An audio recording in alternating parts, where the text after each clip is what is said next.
दोस्तों स्वागत है आप सभी का आपके अपने YouTube channel B S center में। पॉलिटिकल साइंस मेजर 19 का एक इम्पोर्टेंट क्वेश्चन कि राष्ट्रीय एकता से क्या समझते हैं। इसके सामने आने वाली प्रमुख चुनौतियों और उनके समाधान का विश्लेषण कीजिए। राष्ट्रीय एकता का मतलब क्या होता है ये आपको बताना है। क्वेश्चन में पूछा जा सकता है कि राष्ट्रीय एकता क्या होता है, और ये क्वेश्चन सिर्फ आपको 5 नंबर में पूछा जा सकता है कि राष्ट्रीय एकता से आप क्या समझते हो। ये क्वेश्चन आपको 5 नंबर में दे देगा। अगर 15 नंबर के लिए क्वेश्चन पूछा जाता है तो इसी तरह से पूछा जाएगा, ठीक है। कि राष्ट्रीय एकता का अर्थ बताइए या फिर इसकी परिभाषा दीजिए। इसके सामने आने वाली प्रमुख चुनौतियों एवं समाधान का विश्लेषण कीजिए। चलिए समझते हैं इस क्वेश्चन के आंसर को। राष्ट्रीय एकता का मतलब क्या होता है। जैसे हमारा जो देश है भारत, यहाँ पर बहुत तरह के भाषा बोलने वाले लोग हैं, बहुत तरह के जाति के लोग हैं, बहुत तरह के वर्ग के लोग हैं, ठीक है। यहाँ पर अलग अलग क्षेत्र के लोग रहने वाले लोग हैं। तो सभी लोग अपने धर्म को परे रखते हुए, अपने जाति को परे रखते हुए, अपनी भाषा को परे रखते हुए, अपनी बोली को अलग रखते हुए जो सब मिलजुल के रहते हैं उसी को राष्ट्रीय एकता कहा जाता है। उसी भावना को राष्ट्रीय एकता कहा जाता है, ठीक है। इसी चीज को हम लोग डिटेल में समझेंगे इस वीडियो में। चैनल पर दोस्तों नहीं है तो आप लोग चैनल को सब्सक्राइब कर लीजिएगा। वीडियो पसंद आता है तो वीडियो को लाइक करके अपने दोस्तों में इसको शेयर भी कर देना है। एक छोटा सा यहाँ पर भूमिका लिखा है, उसको समझते हैं। कहा जा रहा है कि भारत जैसे विशाल और विविधतापूर्ण देश में अलग अलग धर्म, भाषा, संस्कृति और परंपराएं पाई जाती है। आपको पता है ये बात कि हमारा जो देश है वो बहुत बड़ा है और यहाँ पर विविधता बहुत ज्यादा पाया जाता है। भाषाओं का विविधता, जाति का विविधता, ठीक है, धर्म का विविधता, संस्कृति का विविधता, परंपराओं का विविधता, इस तरह से बहुत सारी विविधता पाए जाते हैं। विविधता का मतलब है क्या, एक धर्म दूसरे से जिस तरह से अलग है तो उसी को विविधता कहा जाता है। इतनी विविधता के बावजूद जब लोग अपने आप को एक राष्ट्र का हिस्सा मानते हैं और आपसी सहयोग व भाईचारे के साथ रहते हैं तो इसे राष्ट्रीय एकता कहा जाता है। और इतने सारे विविधताओं के बावजूद लोग क्या करते हैं, तो एक राष्ट्र को खुद को मानते हैं कि हम इसी देश के हैं, आपसी भाईचारे को निभाते हैं, तो उसी को क्या कहा जाता है, राष्ट्रीय एकता कहा जाता है।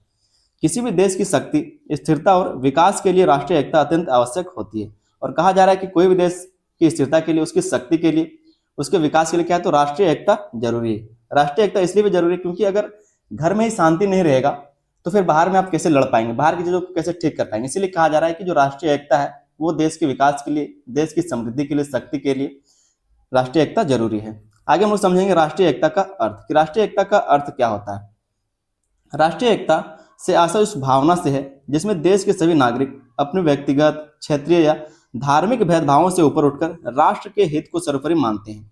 क्या कहते हैं, तो जो भी यहाँ के रहने वाले लोग हैं, जो भी यहाँ के नागरिक हैं, वह अपने व्यक्तिगत चीजों को छोड़ करके, जो क्षेत्र में वो रहते हैं उसको छोड़ करके, अपने धर्म को छोड़ करके, मतलब इन सब चीजों का भेदभाव वो नहीं करते हैं और इन सब चीजों से ऊपर उठ करके राष्ट्र के हित को सर्वोपरि मानते हैं कि देश के लिए क्या बढ़िया है, देश के लिए क्या बेहतर है, उसको सर्वोपरि मानते हैं और एकजुट होकर कार्य करते हैं। तो इसी को कहा जाता है राष्ट्रीय एकता, ठीक है।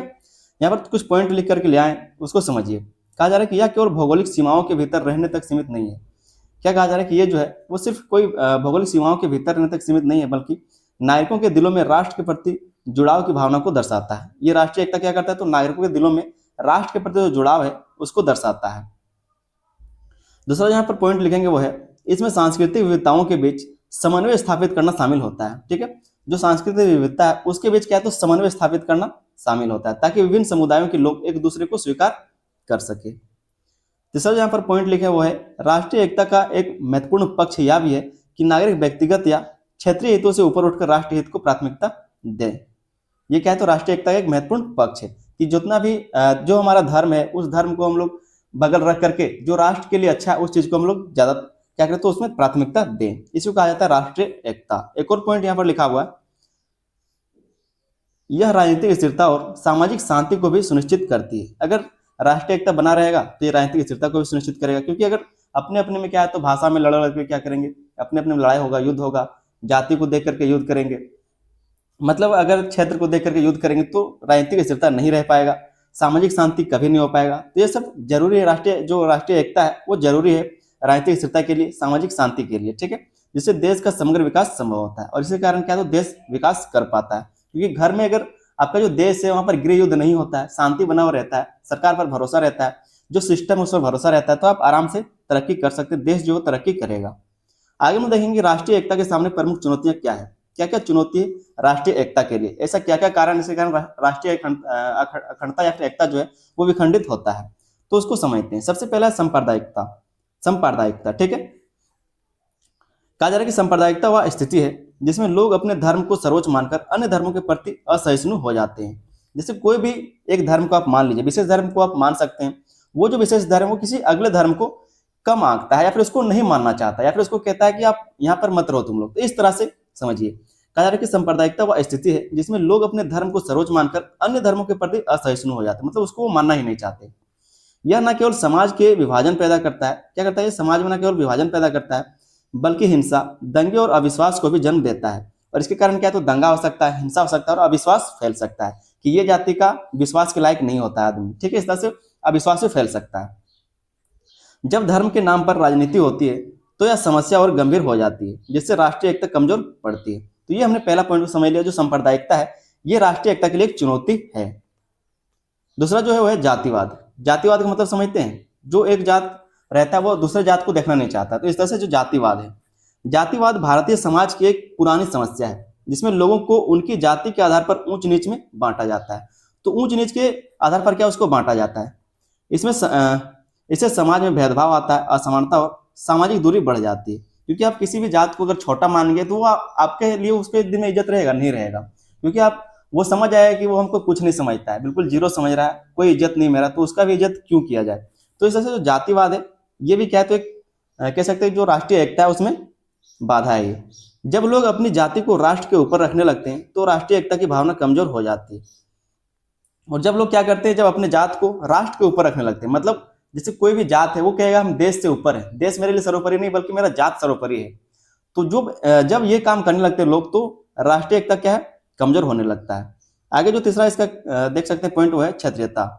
क्षेत्रीयता, ठीक है, क्या है क्षेत्रीयता, ये भी एक चुनौती है। क्षेत्रीयता का अर्थ है अपने क्षेत्र या राज्य के हितों को राष्ट्र हित से अधिक महत्व देना।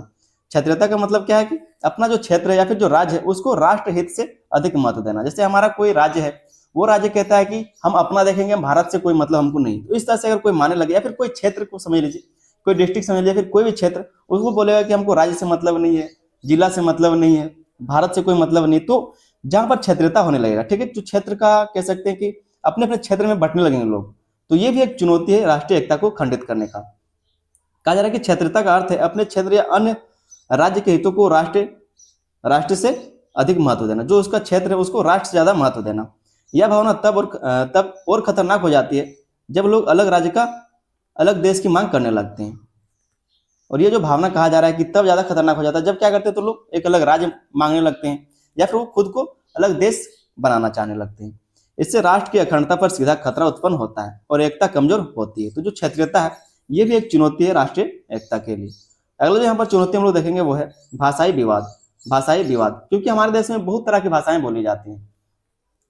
भारत में अनेक भाषाएं बोली जाती है जो इसकी सांस्कृतिक समृद्धि का प्रतीक है। सांस्कृतिक समृद्धि का ये प्रतीक, क्योंकि हमारे देश में बहुत सारी भाषाएं बोली जाती है। लेकिन जब किसी एक भाषा को थोपने या किसी भाषा को श्रेष्ठ मानने की प्रवृत्ति बढ़ती है तो विवाद उत्पन्न होता है। जैसे अगर कहा जाए कि हमारे देश का कोई एक भाषा होना चाहिए, तो ऐसा हो सकता है? नहीं हो सकता है, क्योंकि यहाँ पर अलग क्षेत्रों में हर अलग अलग क्षेत्रों में क्या है, तो अलग अलग तरह का भाषा है, अलग अलग क्षेत्रों में क्या है, तो अलग अलग बोली बोला जाता है। तो अगर कहेंगे कि आप लोग सिर्फ हिंदी बोलिए या फिर सिर्फ खोरठा बोलिए या फिर सिर्फ संथाली बोलिए, तो कोई मानेगा नहीं, मान सकता इस बात को। इसलिए कहा जा रहा है कि लेकिन जब किसी एक भाषा को थोपने या किसी भाषा को श्रेष्ठ मानने की प्रवृत्ति बढ़ती है तो विवाद उत्पन्न हो जाता है। यह विवाद लोगों के बीच दूरी और असहमति पैदा करता है, जिससे राष्ट्रीय एकता प्रभावित होती है। तो भाषाई विवाद भी क्या, तो एक चुनौती बना हुआ है राष्ट्रीय एकता के लिए। अगला जो यहाँ पर हम लोग चुनौती देखेंगे वो है आर्थिक असमानता। आर्थिक असमानता, जब समाज में कुछ लोग अत्यधिक अमीर और कुछ अत्यधिक गरीब होते हैं तो असंतोष और नाराजगी बढ़ती है। गरीब, बेरोजगारी और संसाधनों की कमी लोगों को मुख्य धारा से अलग कर देती है। जो गरीबी है, बेरोजगारी है, जो संसाधन की कमी है, वो जितने भी लोग होते हैं उसको मुख्य धारा से अलग कर देते हैं। मतलब जो लोग चल रहे हैं इस लाइन में, जो गरीब है वो वहीं रुक जाएगा, लेकिन जो अमीर है वो तो चल ही रहा है। तो जो मुख्य धारा होता है उससे उसको अलग कर देता है संसाधनों की कमी के कारण, आर्थिक असमानता के कारण। कहा जा रहा है कि यह स्थिति सामाजिक तनाव को जन्म देती है जो राष्ट्रीय एकता के लिए बाधक बनती है। ये क्या करता है, तो सामाजिक तनाव को जन्म देता है, तो ये क्या करता है, तो राष्ट्रीय एकता में एक बाधा है।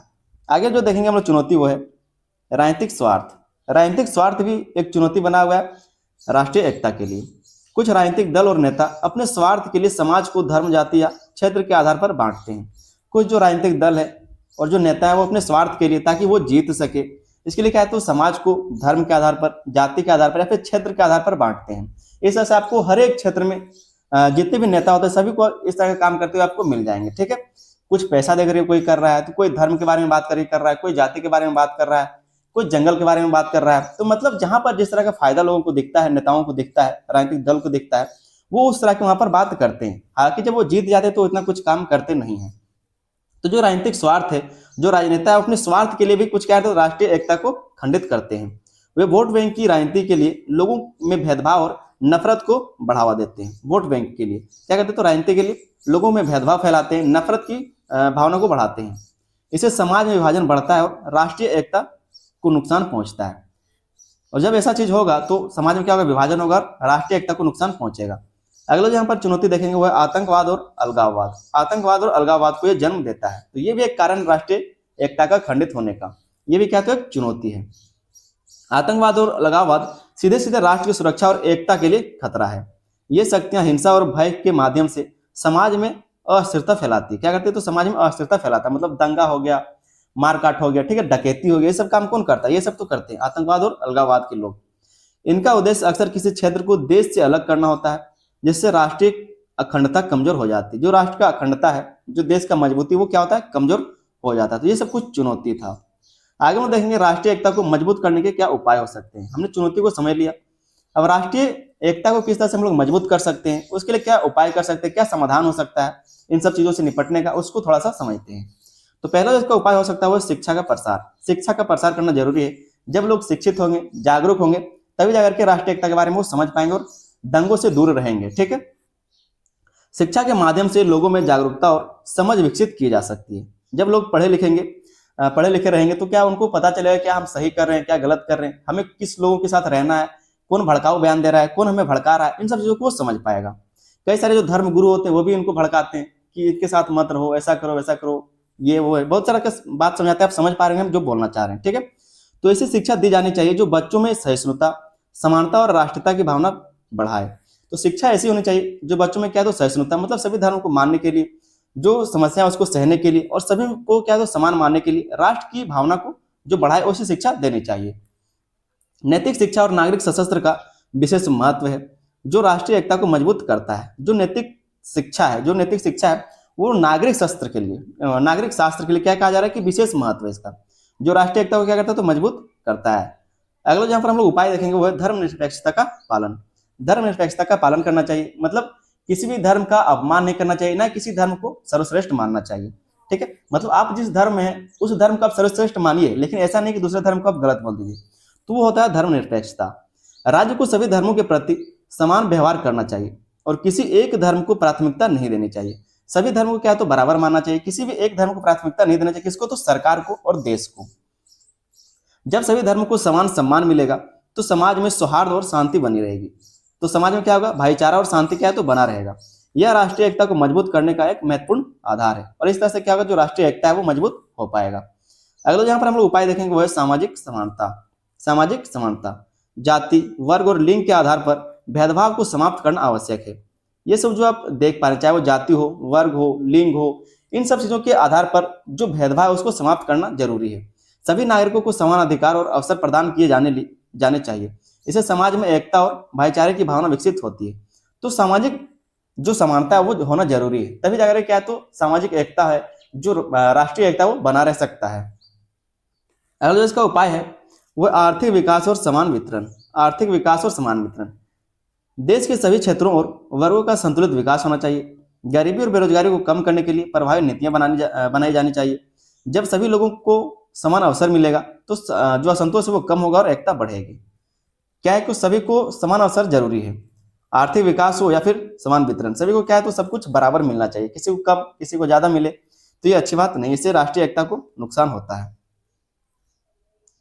अगला जहां पर उपाय देखेंगे हम लोग वो है राष्ट्रीय एकता के कार्यक्रम। सरकार और सामाजिक संस्थाओं को ऐसे कार्यक्रम चलाने चाहिए जो लोगों को एकजुट करे, लेकिन सरकार ऐसा काम करती है नहीं करती है। सरकार किसी जात को पकड़ती है, सरकार किसी वर्ग को पकड़ेगा, ठीक है, सरकार किसी धर्म को पकड़ेगा और उस धर्म के लिए बात करेगा ताकि उसको वोट मिल सके। सरकार जनता को सिर्फ वोट बैंक की नजर से ही देखता है। जैसे कि राष्ट्रीय पर्व, सांस्कृतिक कार्यक्रम और युवा आदान प्रदान योजनाएं, ये कार्यक्रम लोगों में राष्ट्रीय भावना को मजबूत करते हैं। तो इस तरह अगर काम किया जाता तो क्या हो सकता है, थोड़ा सा जो राष्ट्रीय एकता है उसमें बढ़ोतरी हो सकती है। छठा जो हम लोग पॉइंट यहाँ पर देखेंगे वो है मीडिया की सकारात्मक भूमिका। अगर मीडिया भी सकारात्मक भूमिका निभाती है तो राष्ट्रीय एकता बना रह सकता है, लेकिन अगर मीडिया ही गलत गलत बातों को फैलाता है, गलत चीजों को बताता है, ठीक है, उसका प्रसार करता है, तो क्या होगा, राष्ट्रीय एकता को नुकसान होगा। कहा जा रहा है कि मीडिया समाज का दर्पण होता है और इसका प्रभाव बहुत व्यापक होता है। मीडिया को चाहिए कि वह सकारात्मक खबरें दिखाए और लोगों में एकता और भाईचारे की भावना को बढ़ावा दे। नफरत फैलाने वाली खबरों से बचना चाहिए, लेकिन ऐसा हमेशा नहीं होता है। हमेशा सिर्फ धर्म के बारे में बात होता है, जाति के बारे में बात होता है। जहां पर लोग कुछ गलत करते सिर्फ उसके बारे में दिखाता है, जहां पर कुछ सही होता है वहां पर बहुत ही कम दिखाया जाता है। तो मीडिया की अगर सकारात्मक भूमिका रही तभी राष्ट्रीय एकता बनी रह सकती है। सातों जहां पर हम लोग पॉइंट देखेंगे वो है कानून और व्यवस्था को मजबूत करना। जो कानून और व्यवस्था उसको मजबूत करना। सरकार को चाहिए कि वह आतंकवाद, अलगाववाद और हिंसा पर सख्ती से नियंत्रण रखे।